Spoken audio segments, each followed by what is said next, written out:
how do we change a younger generation to, rather than just being earners and consumers, for them to being builders? We were just literally speaking during a quick break about the high tech that offer the product that you're leading has created and wants to keep creating that. And generally the younger generation are the ones who are super quick with tech, and they start scrolling phones when they're 2 years old anyway.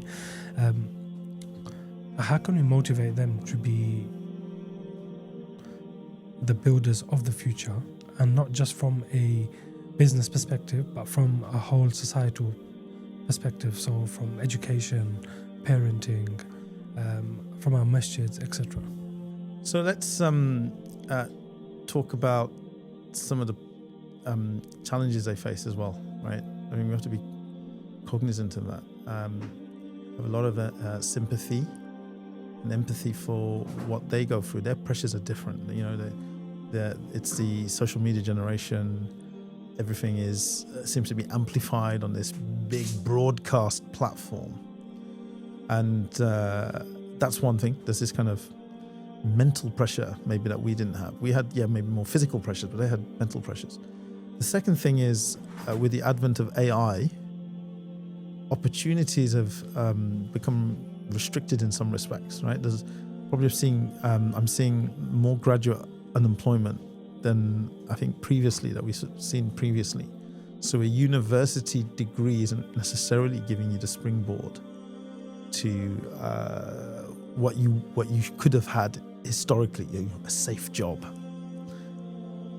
And what that means is that actually there's an environment of uncertainty that this generation is born into. And actually, if you go back to the time of the Prophet ﷺ, and historically, this concept of a job for life, being an employee, that didn't exist. You had much more tawakkul in what's going to happen and how your risk was going to be delivered. There was much more uncertainty. So people had this confidence to step into the unknown, take more risks. And that's what this generation faces. The old certainties are not necessarily the same. And so coming from that environment, that there has to be a mental resilience that needs to be developed. And so I always, before answering your question at this foundational building block level, those who are mentally strong are likely to succeed. So the prerequisite is to build strong character in that generation, to build mental resilience. And then everything else that we just talked about, and we will talk about, like the building blocks around business at one level, but civil society, building platforms for society, that comes from character first, right? So that's the first thing I would say, and we've got to really give some deep thought to that. How do we build strong, mentally resilient youth, layered with spirituality as well? Of course, how do we maintain the spirituality? Because these are the people who will be running our masjid, right? Yeah, these are the people who will be progressing into the charities. These are the people who will be becoming politicians, right? So our job is to equip them with skills and then let them go out and solve the problems. We can't solve the problems. We have to build a capability in people to solve the problems. And so we could obviously talk about every single building block, and that would be a huge discourse. But I think we've got to do that. And then you can say, right, how do I encourage them to take part in society? So I remember David Cameron, right, getting pilloried for talking about this big society concept. But actually it was because David Cameron said it and everybody sneered at him. But the reality is, what did he mean? He meant that everybody in society should accept accountability for the place that they live. And sadly for me, when I go to high-density Muslim areas, not just as a cliche, it's not true in every respect, but they tend to be lower income, more run down, more littered, just less pleasant. at one level, they have some strengths. There's a masjid on every corner and all the rest of it. And why is it that your boundaries stop at your door and don't extend to your street, to your neighbours? If I see rubbish strewn there, I pick it up. It's just somebody else's problem. I grew up in a city Birmingham, in a white working class area. There were Muslims, there were others, but it was mainly white working class, what is now majority Muslim. And the terraced houses were immaculate. Yeah, the people would be looking after each other. If I had a problem, my dad wasn't around, I don't know, Terry 2 doors down would help me. And, there's this concept that we talked about at the beginning of the podcast of a neighbourhood. It's really important because that will help that mental resilience that I'm talking about. This is not a segue. How our children grow up, internal to the house, not having interaction with their neighbours, not interacting with society widely, just on this kind of computer-based interaction. It's not going to do that. Parents have to, parenting skills is going to be key. So that's the foundational stuff. And then I think, like you say, I think the practical stuff, without going into every single sector, the practical stuff is that my generation have to proactively mentor the next generation, bring them into the masjid committees, bring them into the charity committees, or advisors now, not when it's too late and it just happens organically, and then they may not have that character building in the meantime.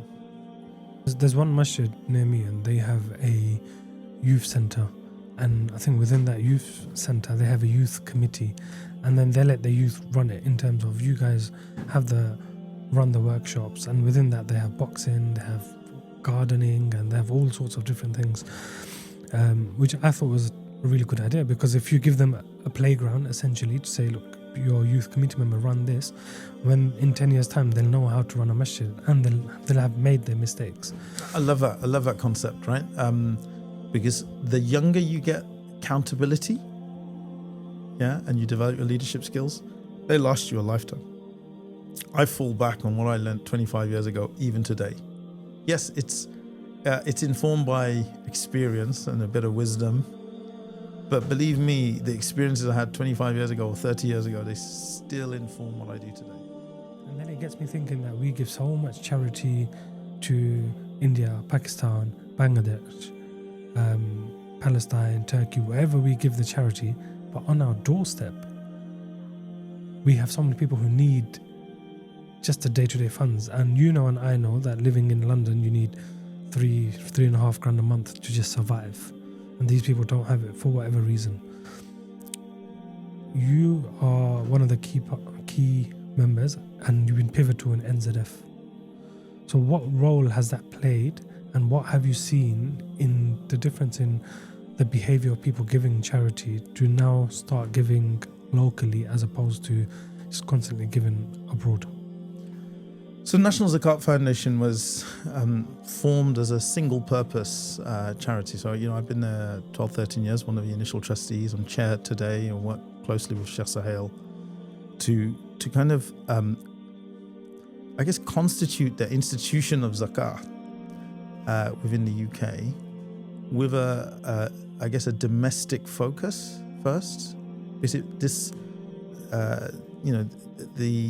the concept is that we support local need first before we send it abroad. So that's the concept where there's very strong hadith that support that. At the same time, we have to recognize that people will be moved by relatives abroad, certainly the older generations, and for the younger generations, they will see the crisis around the world and will be moved to support that. So it's not hard and fast that people will just follow a philosophy or, in our case, an opinion 100%. We recognize that. But I think one of NZF's achievements over the last 12 years has been that they've moved the dial around accepting that there is a need locally. Before that, it was always just a presupposition that it'll go abroad because there's poorer people abroad, and that there were people suffering below our very noses, as it were, and we weren't helping them, right? And so that kind of very much started in that way, and we were helping initially underprivileged is the wrong word, sisters in real trouble actually, and we that's how it kind of started, and it's kind of grown in terms of its mission. It's not just providing services to zakat givers like calculators and then being an agent for distribution. It's just far more encompassing than that. Zakat is an institution as a third pillar of Islam, hand in hand with Salah. It's more than just poverty alleviation. It's about building our own welfare system. That Islam itself gives a safety net, and that we're connected to each other. That we don't know, one day we may be in need of that safety net, and we have confidence in each other that our own deen and our own community and our own ummah will be there, right? So it has huge ramifications for confidence and the mentality and the connectivity of the ummah, right? So if we think about it as a welfare system, our view at NZF is that it doesn't all have to go through NZF. It's not a charity where we measure, I've got to have 50 million come through us, and it's how much we raised and how much we gave. It's not about that. It's actually building a zakat system. And one of our most successful initiatives, and you mentioned Newham, we have an initiative called the Community Zakat Program. And we work with Masjid in all the big cities and community centers. And just like you said, with the Imam who has his spreadsheets, if we're talking about localization of zakah, who knows best who is needed in a dignified way, right? Because people don't want to, they're praying next to you, and they may have a need, and they may have confided in the masjid, but we're preserving their dignity. So you talked about Newham. We work with Barking Masjid, and they were one of the first masjids that came on board on the Community Zakat program, and mashallah, it's a very successful program where we have given them our system of assessment. Are they below the nisab? It's got a back end to our database, so it has the kind of data points to help the masjid making sure that they're appropriately allocating zakat. And then we provide either zakat funds to the masjid for them to distribute, or they can access our system and we distribute the cash to the recipient. And by the way, NZF is one of the largest British charities to do cash grants, Muslim or non-Muslim. Okay, so this and there's a lot of studies on this. What's the effect and the impact of a cash grant versus other forms of charity? Because they tend to be driven by some other form like housing or whatever, right?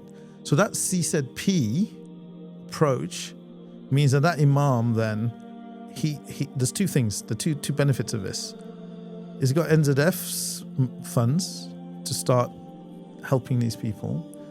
Secondly, because he's got a system in place, he can then raise with the congregation and start generating zakah from people like yourself in that example that you gave.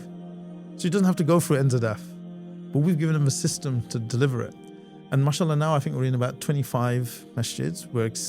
We're doing a deep dive into Birmingham for a year, and we're going to be expanding all over the country. We're like with the Leicester Zakat Foundation. We're working with them.